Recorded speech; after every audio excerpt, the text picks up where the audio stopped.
All right, box workshop, because boxes are important. Why boxes? They're great for making your drawings feel believable and 3D. You can draw things in perspective with boxes. You can draw complicated things accurately with boxes. And also, boxes give you a little more leeway to fake it until you make it. Because if you can draw a box well, you can draw other things well. It doesn't matter if you are shooting a little bit above your pay grade. I mean, I'm not sure if all of you are STEM students or not. We've done stuff like this in ArtDes 105. It was drawing visualization, right? Yeah. But you can practice this more. I can practice this more. Everyone can practice this more. It's super fundamental, important to representational art. I mean, there's a reason why they had us do it. And also, if you ever felt man, my art looks weird, or it looks off, but I can't really tell what's off, maybe you should draw more boxes, because that will help you figure out whether your proportions are wrong, or if it just isn't right in perspective, or anything like that. And also, hopefully today is a little more fun than the assignments they had us do, which were drawing faces. Just I don't know about that, Chief. Anyway, anything, literally anything you look at can be broken down to boxes. You can use them to help you understand that you're looking at a 3D thing, and you're drawing a 3D thing, and you're not drawing a symbol. You're drawing a real apple, not one of those Apple logos or whatever. And you can make boxes just as simple or as complicated as you want them to be. You can see that you can break down a human body into boxes, a car, a skull, and it helps you figure out where the features should go when you turn around a little bit. And of course, this can also help you with simplifying things so you can understand them better. A human body is a lot of different parts all mixed together, but then you can be okay, so the head is one box, and the rib cage is one box, and the hips are also one box, and then I can figure out, okay, so then it's going to be a little, the head's going to be a little smaller if I'm looking at it from below, or something like that. And you can see how, more experienced artists, God, the contrast is really bad, I'm sorry, but more experienced artists break down bodies into boxes to draw them in perspective. What is made out of boxes? Environments, buildings, vehicles, robots, people. I mean, you can see the Ross School of Business right there. It's literally all boxes. Minecraft Steve. I forgot, I don't know what car that is. It's a car.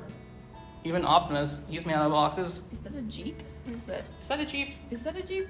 Does anyone know if that's a Jeep? Any car people? It is a Jeep. Okay. It's Jeep shaped, and also I see a lot of orange Jeeps that look like that. But what do I know? It's probably a Jeep, right?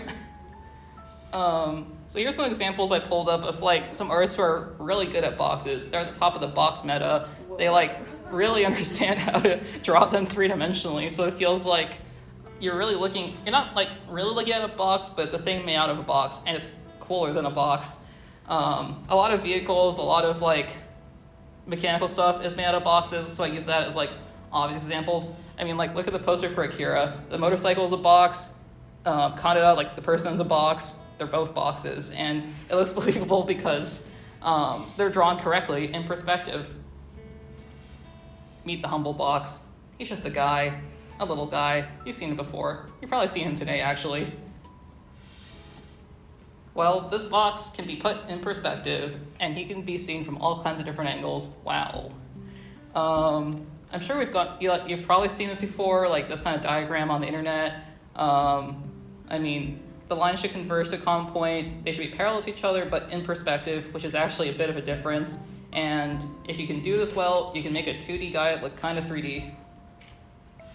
Hopefully these diagrams are a little helpful. I know it's a pudgy rabbit looking at them, but hopefully that helps for figuring out it's not just a vanishing point or whatever. It's also the way that you're looking at it.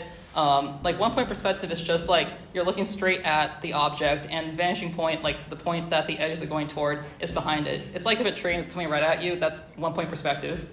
The 2 point perspective is you're looking at it from an angle. If, I don't know, you're on a street corner, you're looking at a building, and you can see both two sides of it, and the two streets are going in two different directions. That's 2 point perspective, the ends of those streets.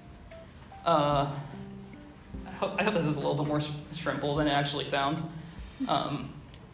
So here's one trick you can use to draw boxes better. You can use a Y, and then that can be the two front edges. Well, it's the two of the front edges, and you can draw the other edges based on those two edges, and it'll help you keep it consistent and also in perspective. And you can also use them to check to make sure that all the sides are actually like in perspective together, that they're all going toward the same points. And this is a little bit easier than like having to draw the vanishing points from the beginning, which I don't know, I'm not doing that every time.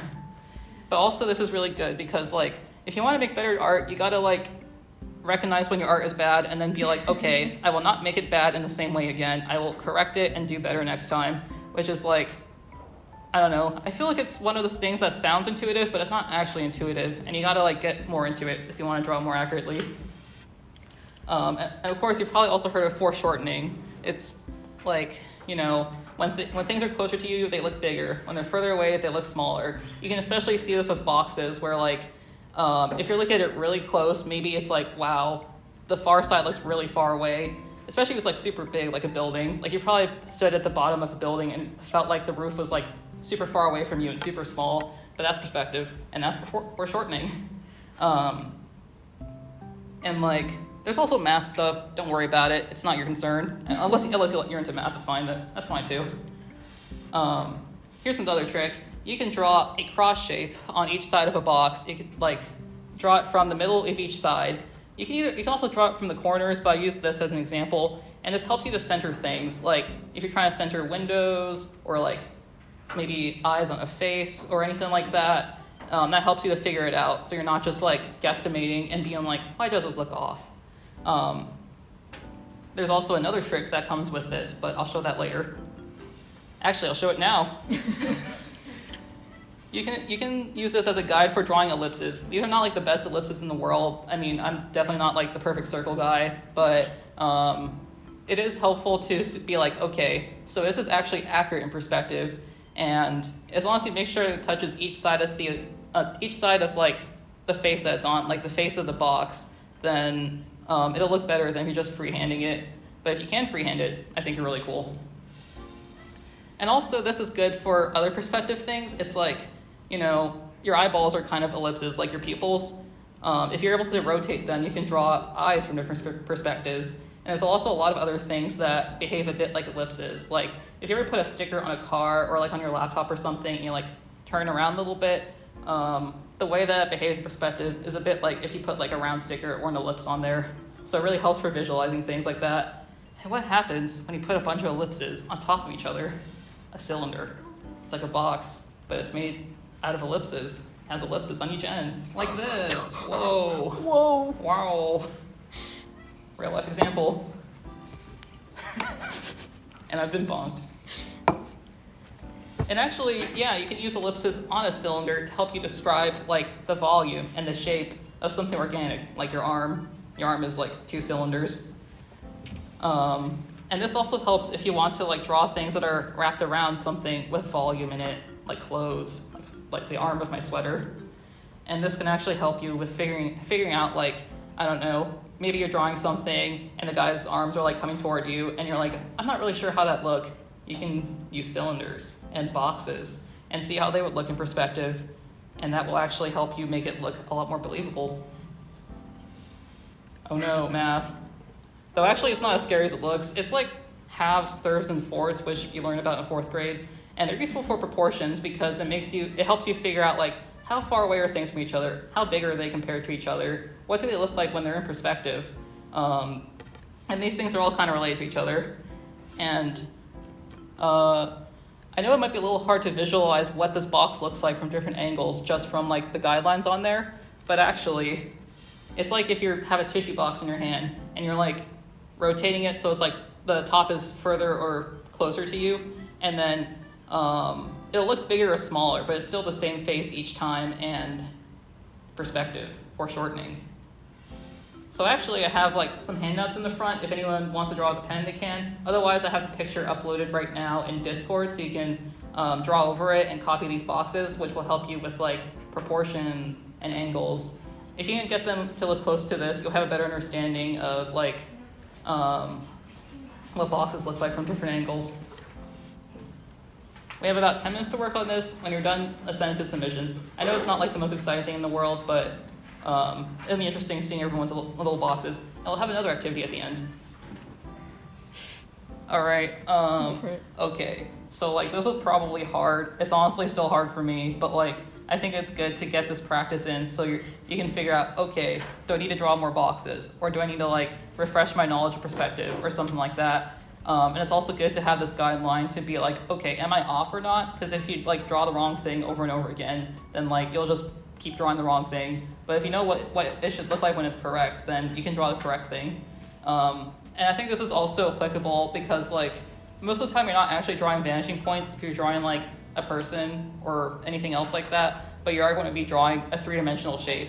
And so like if you're able to do this kind of thing where you can sort of measure out the proportions in your head and like think, okay, is this thing like 2/3 of the body or 1/3 of the body? You'll have an easier and better time keeping it consistent between like different angles or different perspectives, and that can really help you with like, I don't know, having more things you can do with your art. So anyway, I'm getting a little bit ahead of myself, but boxes, you can use them to measure people. This is a diagram by George Bridgman. It's like, I don't think anyone's actually 9 heads tall.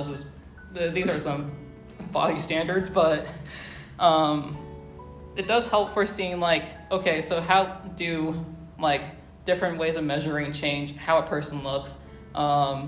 You can probably like even look at the person next to you and be like, okay, if I like made their head into a box, how many boxes tall are they? This is totally a normal unit of measurement. How many boxes tall are you, Robin? How many boxes tall am I? Guys, let's assess. How many boxes tall do you think Robin is? How many boxes tall am I? 4. 4. I'm so short. I'm a gremlin. Like if my head's a box.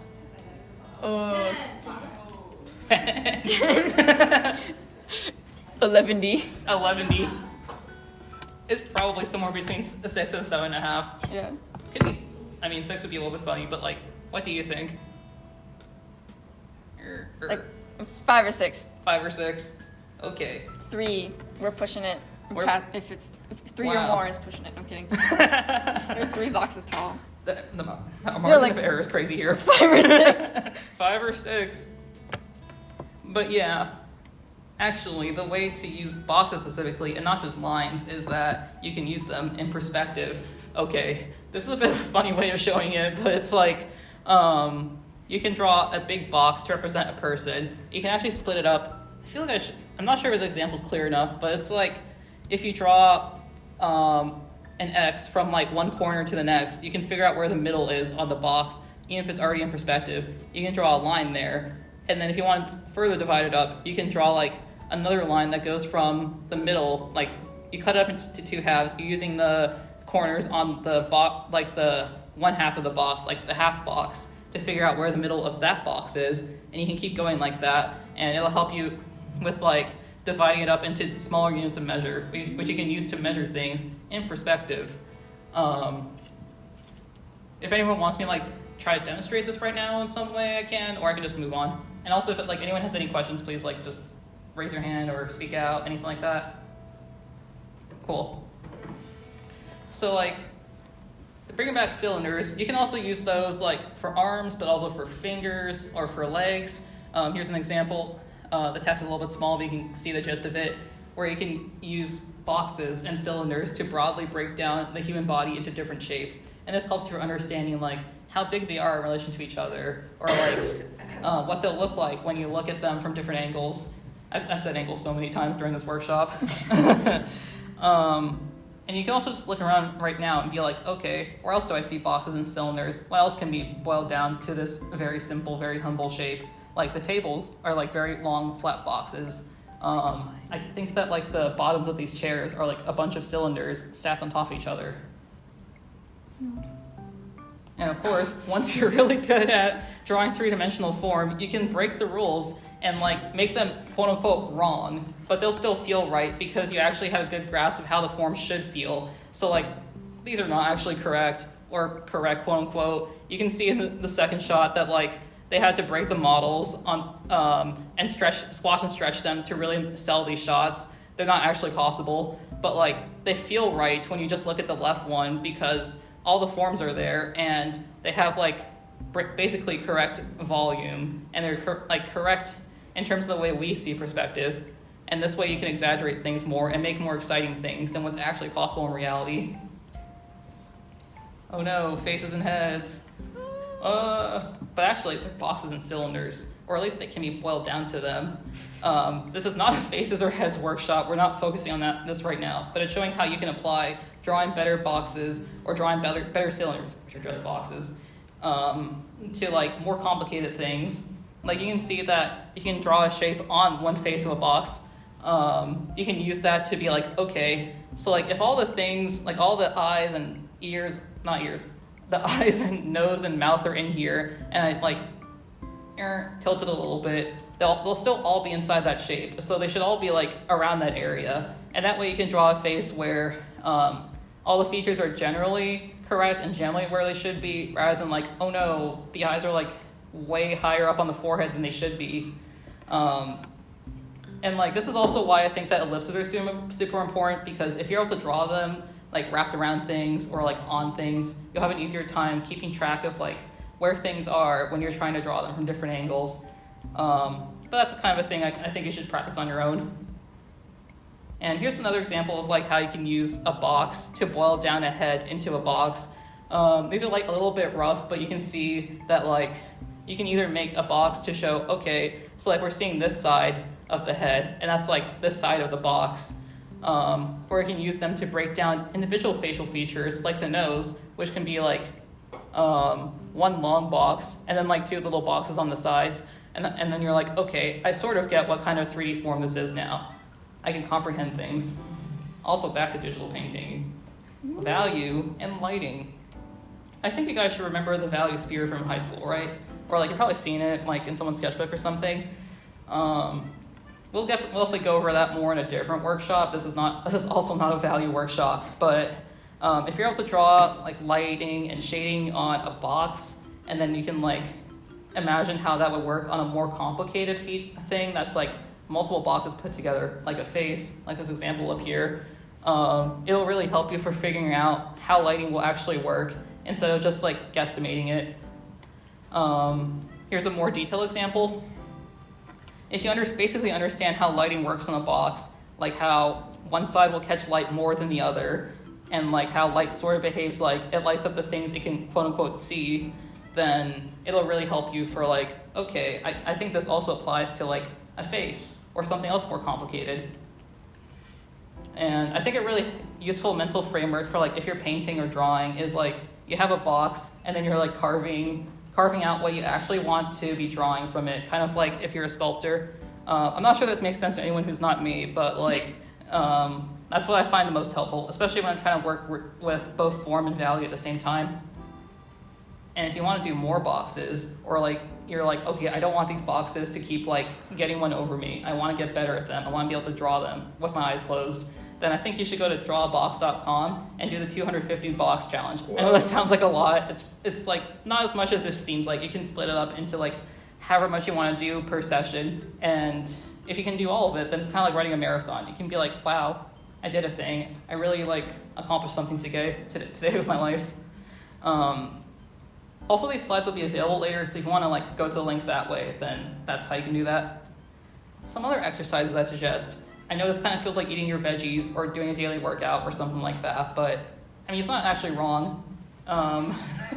It's like a thing that's like, if you want to draw better or if you want to be healthier, you kind of don't have to do these, but I definitely suggest that you do them. Like you can draw boxes over other things, like if you pull up stuff on Pinterest and you're like, okay, how do I draw this pose? I don't really get it. You can try to see like, okay, can I make their torso a box, their legs into boxes, their head a box? This is definitely normal behavior. You can draw tubes and boxes from real life and figure out like, okay, does this look like the thing I'm drawing? You can draw boxes all connected by a single vanishing point and then turn that into like a pretty landscape or something. You can also like draw lighting situations on boxes. I think there's like good references you can look up that are like a cube lit up from different angles, and that can really help for learning more about lighting. And then you can also draw different textures on boxes, which might be a fun art challenge in the future. In conclusion, if nobody has any questions after this, boxes are important. They're useful for drawing. They're useful for drawing both simple and complicated things. They're useful for proportions and for perspective and all kinds of things that are kind of scary when you're not that familiar with them. And they're still scary when you are familiar with them, but like less scary. You can handle them better. And also ellipses and cylinders are sort of related and also pretty important too if you want to like draw better. And of course, this stuff doesn't have to be too technical. I hope this wasn't too technical, but it also can be technical if you want it to be. And does anyone have any questions before we do our fun little activity? Going once? No? Okay. Woo. Woo. Yay! Activity time. Boxes. So anyway, now that you've drawn some boxes, you can draw more of them and put them together into a fun character. Like, I don't know, a Minecraft villager if you want to. It could be Steve. It could be a robot. It could be... my brain ran out, but like anything you want it to be. And then when you're done, put it in submissions so we can see your cool box guys. They can be made out of boxes. You can like draw boxes first and then do something else. But I think it'd be more fun if you drew them like out of boxes. They're made out of boxes in some way. If you can include value, that's even better. But I didn't go over it that much this time. It's fine, and we don't have that much time to draw. And like I'm looking forward to what everyone draws. How long are we going for?